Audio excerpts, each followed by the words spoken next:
नमस्कार, आप देख रहे के न्यूज नेशनल। देश विदेश की खबरों में आपका स्वागत है। खबरों का रुख करने से पहले नजर हेडलाइंस के ऊपर। योगी सरकार की अनुमति देने के बाद बुधवार को विपक्षी दल के नेता लखीमपुर खीरी में पीड़ित परिवार से मिल रहे हैं। सपा प्रमुख अखिलेश यादव लखीमपुर खीरी के पलिया में पीड़ित परिवारों से मिल रहे हैं। लखीमपुर खीरी हिंसा में मारे गए पत्रकार रमन कश्यप के परिजनों का आरोप है, उन पर किसानों के खिलाफ बयान देने का दबाव बनाया गया है। लखीमपुर खीरी कांड पर आईजी लक्ष्मी सिंह का बड़ा बयान आया। उन्होंने कहा है गृह राज्य मंत्री अजय मिश्रा के बेटे आशीष मिश्रा की तलाशी जारी है, उनको गिरफ्तार किया जाएगा। कांग्रेस के पूर्व अध्यक्ष राहुल गांधी और महासचिव प्रियंका गांधी वाड्रा उत्तर प्रदेश के लखीमपुर खीरी की हिंसा में मारे गए लोगों के परिवार से मुलाकात कर रहे हैं। और प्रधानमंत्री नरेंद्र मोदी गुरुवार को अपने एक दिन के उत्तराखंड के दौरे पर ऋषिकेश पहुंच गए हैं। पीएम मोदी का हेलीकॉप्टर एम्स ऋषिकेश में उतर गया। तो अब बुलेटिन को जानेंगे विस्तार से। अब महत्वपूर्ण खबरों का रुख करते हैं। बता दें, योगी सरकार की अनुमति देने के बाद बुधवार को विपक्षी दल के नेता लखीमपुर खीरी में पीड़ित परिवार से मिल रहे हैं। सपा प्रमुख अखिलेश यादव लखीमपुर खीरी के पलिया में पीड़ित परिवारों से मिल रहे हैं, जबकि सपा कार्यकर्ताओं और स्थानीय नेताओं को पुलिस ने बाहर ही रोक दिया। बीएसपी महासचिव सतीश चंद्र मिश्र भी लखीमपुर खीरी पहुंच गए हैं। लखीमपुर खीरी में अखिलेश के काफिले को कुछ देर के लिए एलआरपी पर रोका गया था। दरअसल प्रशासन ने केवल 5 गाड़ियों को ही इजाजत दी थी, जबकि अखिलेश के काफिले में 12 गाड़ियां थी। स्थानीय नेताओं और कार्यकर्ताओं को पुलिस ने रोक दिया। इससे दोनों ही पक्षों में झड़प हो गई। कार्यकर्ता अखिलेश के साथ पलिया जाने की मांग करने लगे। उधर कांग्रेस नेता नवजोत सिंह सिद्धू ने केंद्रीय मंत्री अजय मिश्रा टेनी के बेटे आशीष मिश्रा की गिरफ्तारी की मांग की है। सिद्धू ने कहा है कि अगर मंत्री का बेटा गिरफ्तार नहीं हुआ तो वह भूख हड़ताल पर चले जाएंगे। नवजोत सिंह सिद्धू भी आज लखीमपुर खीरी में पीड़ित परिवार से मिल सकते हैं। तो लखीमपुर खीरी हिंसा में मारे गए पत्रकार रमन कश्यप के परिजनों का आरोप है कि उन पर किसानों के खिलाफ बयान देने का दबाव बनाया जा रहा है। रमन के परिजन शुरुआत से ही केंद्रीय मंत्री अजय मिश्रा टेनी के बेटे आशीष और उसके साथियों पर पत्रकार की हत्या का आरोप लगा चुके हैं। रमन के भाई ने कहा कि कुछ लोग उनसे किसानों पर रोष मढ़ने का भी आरोप लगा रहे हैं। रमन के भाई पवन ने बताया कि मेरे पिता और मैंने सभी को एक ही बयान दिया है। उसे केंद्रीय मंत्री के काफिले में शामिल गाड़ी से कुचला गया और गोली मारी गई है, लेकिन कई पत्रकार अब हमसे यह कहलवाने की कोशिश कर रहे हैं कि उसे किसानों ने पीट कर मारा, जो कि वास्तव में हुआ ही नहीं है। लखीमपुर खीरी कांड में आईजी लक्ष्मी सिंह का बड़ा बयान आया। उन्होंने कहा कि गृह राज्य मंत्री अजय मिश्रा के बेटे आशीष मिश्रा की तलाशी जारी है, उनको गिरफ्तार किया जाएगा। लक्ष्मी सिंह का बयान इस तरफ भी इशारा करता है कि पुलिस को यह जानकारी नहीं है कि आशीष मिश्रा फिलहाल है कहां पर, जबकि कुछ दिन पहले तक आशीष मीडिया के सामने आकर अपनी सफाई में लगातार इंटरव्यू दे रहे थे। बता दें कि रविवार को लखीमपुर में प्रदर्शन कर रहे किसानों को गाड़ी ने कुचला था। इसमें 4 किसानों की मौके पर ही मौत हो गई थी। इसी घटना में 4 अन्य लोग भी मारे गए थे। इसमें से 2 बीजेपी के कार्यकर्ता, एक ड्राइवर और एक पत्रकार शामिल थे। रविवार से लेकर अब तक मामले के कई वीडियो सामने आ चुके हैं, लेकिन अभी तक ना तो किसी से पूछताछ हुई है और ना ही कोई गिरफ्तारी हुई है। इसको लेकर यूपी पुलिस भी विपक्षी पार्टियों के निशाने पर थी। तो वहीं कांग्रेस की पूर्व अध्यक्ष राहुल गांधी और महासचिव प्रियंका गांधी वाड्रा उत्तर प्रदेश के लखीमपुर खीरी की हिंसा में मारे गए लोगों के परिवार से मुलाकात कर रहे हैं। लखीमपुर खीरी में किसानों के परिवार से मिलने के बाद राहुल और प्रियंका मारे गए पत्रकार के परिवार से भी मिले। इस दौरान पत्रकारों से बातचीत में प्रियंका ने कहा कि वह बीजेपी के मारे गए कार्यकर्ताओं के परिजनों से भी मिलना चाहती थी, लेकिन पता चला कि वह नहीं मिलना चाहते। मेरी उनके परिवार के प्रति संवेदनाएं हैं। इधर प्रियंका ने यह भी कहा कि मैं बीजेपी में के जो कार्यकर्ता मरे हैं उनके परिवार से भी मिलना चाहती थी। मैंने आईजी से पूछा भी, लेकिन आईजी ने कहा कि वह नहीं मिलना चाहते हैं। मैं उनके परिवार के प्रति हार्दिक संवेदनाएं प्रकट करती हूं। बता दें कि राहुल और प्रियंका वाड्रा अब किसान नक्षत्र सिंह के घर धौराहरा तहसील के गांव रामनगर लहबड़ी पहुंचे हैं और उनके परिजनों से मुलाकात कर रहे हैं। यहां राहुल और प्रियंका लखनऊ यहां से जाएंगे। तो प्रधानमंत्री नरेंद्र मोदी गुरुवार को अपने एक दिन के दौरे में उत्तराखंड के दौरे पर ऋषिकेश पहुंचे हैं। पीएम मोदी का हेलीकॉप्टर एम्स ऋषिकेश में उतर गया।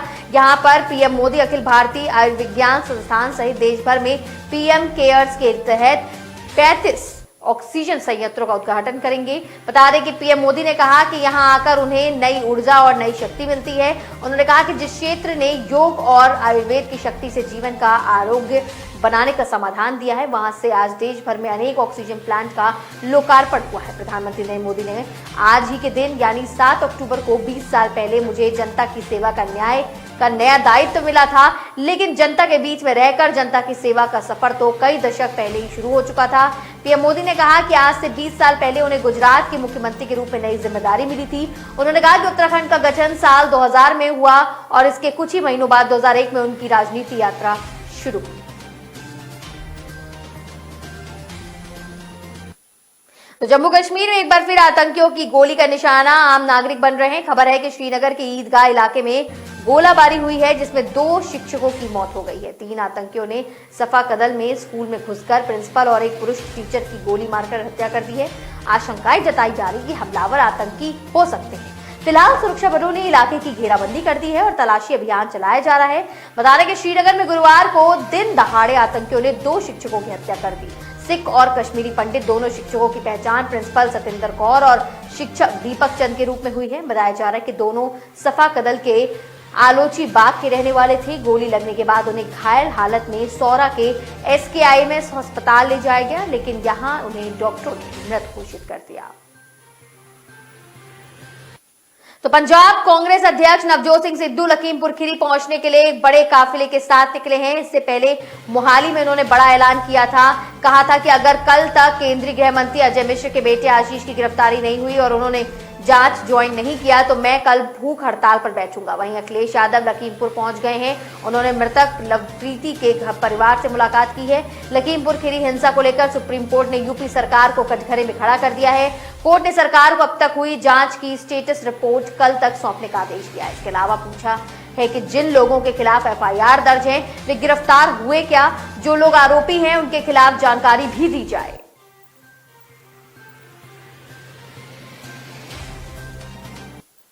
तो फिलहाल बुलेटिन में वक्त तो चला एक छोटे से ब्रेक का, जल्दी हाजिर होगी।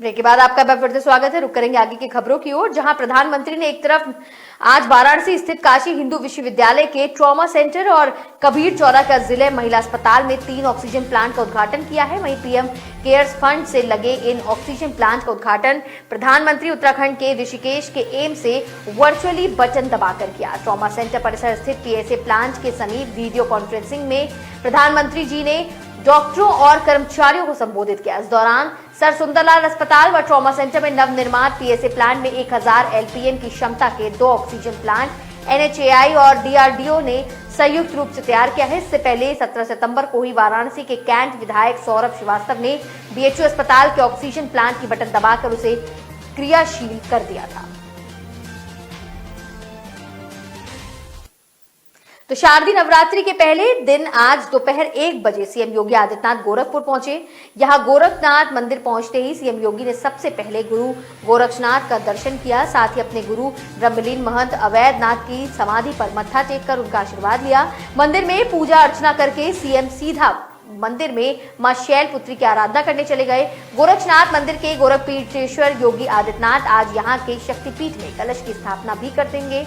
अब सीएम के पहुंचने के बाद यहां गोरक्षनाथ मंदिर में एक कलश यात्रा निकाली जाएगी। इस यात्रा के बाद मंदिर परिसर में ही स्थित भीम सरोवर से कलश में जल भरा जाएगा, जिसके बाद सीएम योगी इस कलश को स्थापित करेंगे। अपने इस 2 दिवसीय दौरे के दौरान सीएम विकास कार्यों को लेकर भी एक समीक्षा बैठक कर सकते हैं। वाराणसी के सिगरा स्थित डॉक्टर संपूर्णानंद स्पोर्ट्स स्टेडियम में गुरुवार को मुख्यमंत्री योगी आदित्यनाथ ने कहा कि उत्तर प्रदेश सरकार जल्द ही टोक्यो पैरा ओलंपिक में मेडल जीतने वाले खिलाड़ियों को सम्मानित करेगी।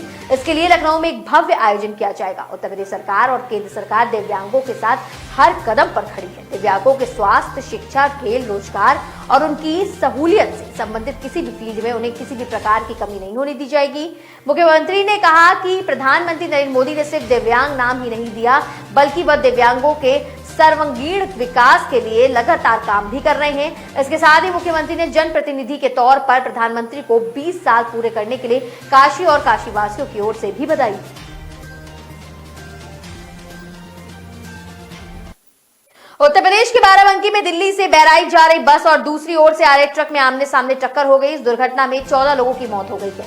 घटना में करीब 30 यात्री गंभीर रूप से घायल हुए हैं। कई यात्रियों को ट्रॉमा सेंटर लखनऊ रेफर किया गया है। हादसे के घायलों की जानकारी के लिए कंट्रोल रूम का नंबर दिया गया है और इस नंबर पर हादसे से जुड़ी सारी जानकारियां प्राप्त भी की जा सकती हैं। बता दें कि यह हादसा बाराबंकी के देवा थाना क्षेत्र अंतर्गत बबुरिया गांव में आज सुबह करीब 5:30 बजे हुआ है। दिल्ली से बहराइच जा रही टूरिस्ट बस जैसे ही देवा कोतवाली क्षेत्र में किसान पथ पर बबुरिया गांव के पास पहुंची, सामने से आ रही ट्रक से टक्कर हो गई। टक्कर इतनी भीषण थी कि बस और ट्रक दोनों के परखच्चे उड़ गए। जानकारी के मुताबिक यह हादसा छुट्टा जानवरों के अचानक बस के सामने आ जाने के चलते हुआ है। वहीं दुर्घटना की सूचना पाते ही भारी संख्या में पुलिस बल और प्रशासन मौके पर पहुंचा।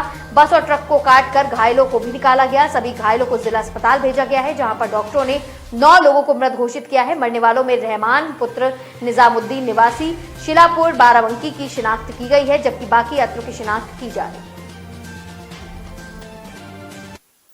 उत्तर प्रदेश के लखीमपुर खीरी में किसानों के खिलाफ हिंसा पर बवाल जारी है। इस बीच हरियाणा के अंबाला जिले में नारायणगढ़ में भी ऐसी ही घटना सामने आई है। कुरुक्षेत्र से बीजेपी सांसद नायब सिंह सैनी के काफिले की गाड़ी ने काले झंडे दिखा रहे हैं। किसान भवनप्रीत को टक्कर मार दी और उनको अस्पताल में इलाज चल रहा है। इस घटना की जानकारी मिलने के बाद मौके पर किसान इकट्ठा होना शुरू हो गए। ऐसे में सुरक्षा के लिहाज से पुलिस तैनात की गई है। किसानों का आरोप है कि भवनप्रीत की हत्या के इरादे से टक्कर उसे मारी गई थी।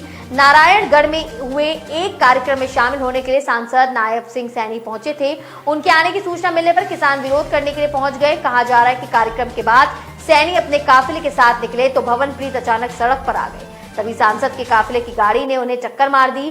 किसान नेताओं का दावा है कि जिस इनोवा गाड़ी ने भवनप्रीत को टक्कर मारी वह सांसद नायब सिंह सैनी के नाम पर रजिस्टर्ड है।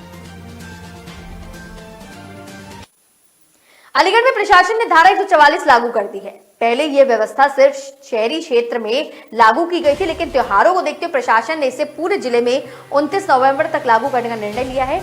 अब कोई भी व्यक्ति एक स्थान पर भीड़ लगाकर खड़ा नहीं हो सकेगा। जिले के निवासियों के साथ ही ये व्यवस्था गैर जनपद से अलीगढ़ आने वाले लोगों पर भी लागू हुई है। बता दें कि अगर कोई व्यक्ति इन आदेशों का उल्लंघन करता हुआ पाया गया तो उसके खिलाफ कार्रवाई की जाएगी। अलीगढ़ के इगलास थाने की पुलिस टीम दबिश के लिए मंगलवार रात को मुरैना जा रही थी। आगरा से आगे मुरैना के पास पुलिस की गाड़ी एक ट्रक में टकरा गई थी। इसमें सब इंस्पेक्टर व चालक समेत 4 लोगों की मौके पर ही मौत हो गई थी, जबकि सिपाही रामकुमार गंभीर रूप से घायल हो गए थे। मृतकों में आगरा के कागोराल निवासी सिपाही पवन कुमार भी शामिल थे। राम कुमार के गंभीर रूप से घायल होने के बाद उनके परिजनों ने उन्हें उपचार के लिए आगरा ले गए। बुधवार देर रात राम कुमार ने उपचार के दौरान ही दम तोड़ दिया। सीनियर IAS मोहम्मद इफातुरुद्दीन के कट्टरता की पाठशाला चलाने के मामले में SIT के सामने बुधवार को अपना बयान दर्ज कराने पहुंचे। मुरादाबाद में भीषण बस हादसा हो गया है। गढ़ मुक्तेश्वर डिपो की बस जो दिल्ली से मुरादाबाद जा रही थी, तभी बुधवार को अमरोहा के पास सड़क किनारे खंदी में पलट गई। इस दौरान भीषण आग लग गई। कई के अंदर फंसे होने की आशंकाएं जताई जा रही है। अमरोहा के गजरौला में नेशनल हाईवे पर दिल्ली से मुरादाबाद की तरफ जा रही double decker bus Shahbazpur door गांव के सामने खाई में पलट गई। पलटते पलटते बस में आग भी लग गई और हादसे में एक यात्री की मौत होने की खबर मिल रही है और कई यात्री इस बीच घायल हुए हैं। बताया जा रहा है कि बस में 40 यात्री सवार थे। हादसे से उनके बीच चीख पुकार मच गई है। सूचना मिलते ही फायर ब्रिगेड की 2 गाड़ियां मौके पर पहुंचकर आग बुझाने में जुट गई है। पुलिस भी उनकी मदद में लगी हुई है। कई घायलों को सरकारी अस्पताल में भर्ती कराया जा रहा है। खबर लिखे जाने तक मौके पर राहत कार्य जारी था। पितृ विसर्जन अमावस्या पर गंगा स्नान को ब्रज घाट में जुटी भीड़ से गंगा पुल और हाईवे सुबह से रात तक जाम से जूझता रहा। हताहतों तक पहुंचने में जाम के कारण पुलिस को भी चुनौती का सामना करना पड़ा। तो अखिल भारतीय अखाड़ा परिषद से जुड़ी बड़ी खबर सामने आ रही। बताया जा रहा है कि 25 अक्टूबर को अखाड़ा परिषद ने एक बैठक बुलाई है। यह बैठक श्री पंचायती अखाड़ा निरंजनी में बुलाई गई है। इस मीटिंग में अध्यक्ष पद के लिए चुनाव को लेकर चर्चा की जाएगी। जूना अखाड़े के संरक्षक और अखाड़ा परिषद के महामंत्री हरिगिरी की अध्यक्षता में बैठक होगी। जानकारी के मुताबिक इस बैठक में सभी तरह के अखाड़ों के प्रतिनिधियों को आमंत्रित किया जाएगा। साथ ही अयोध्या के तीनों अनी अखाड़ों को भी आमंत्रित किया जाएगा। बताया जा रहा है कि इस मीटिंग में अध्यक्ष पद के लिए आवेदन करने वालों के नाम पर चर्चा होगी। 2/3 बहुमत के आधार पर अध्यक्ष के नाम का ऐलान किया जाएगा। नियमों के मुताबिक जिस अखाड़े से पदाधिकारी की मृत्यु होती है, उसी अखाड़े से जो नाम दिया जाता है उसे कार्यकाल पूरा करने तक पद दिया जाता है। ऐसे में निरंजनी अखाड़े में दिए गए नाम के व्यक्ति को परिषद का अध्यक्ष बनाया जा सकता है। बता दें कि महंत नरेंद्र गिरी के ब्रह्मलीन होने के बाद खाली है अखाड़ा परिषद के अध्यक्ष का पद। तो फिलहाल इस बुलेटिन में मेरे साथ सिर्फ इतना ही, लेकिन तमाम खबरों के लिए आप देखते रहे के न्यूज नेशनल। मुझे दे इजाजत, अपना रखे बहुत सारा ख्याल। नमस्कार। इरादा बदल गया पार्टनर।